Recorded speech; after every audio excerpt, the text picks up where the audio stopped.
Hello అండి. వసుని రౌడీలు అయితే కిడ్నాప్ చేసి తీసుకెళ్ళిపోతారు కదా.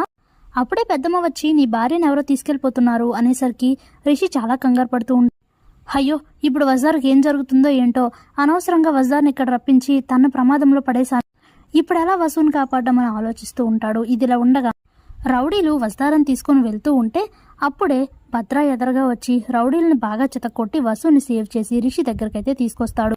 వసుని చూసిన రిషి చాలా హ్యాపీగా ఫీల్ అవుతాడు. వస్తారా నీకేం కాలేదు కదా అని అడిగితే ఏం కాలేదు సార్, కరెక్ట్ టైంకి భద్ర వచ్చి సేవ్ చేశాడు అని అంటుంది వస్తారా. అప్పుడే రిషి భద్రానా, ఇంతకీ తనెవరు వస్తారా అని అడిగితే జరిగిందంతా చెప్తుంది వసు. అప్పుడే చాలా చాలా థ్యాంక్స్ భద్ర, నా వసుధారిని ప్రమాదం నుంచి కాపాడావు అని అంటాడు.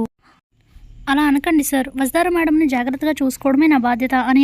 అప్పుడే భద్ర తన మనసులో వసుధారని చంపమని నాకు చెప్పాడు శైలేంద్ర, అలాంటప్పుడు నా చేతుల్లోనే వసుధార ప్రాణం పోవాలి తప్ప ఇంకెవరికి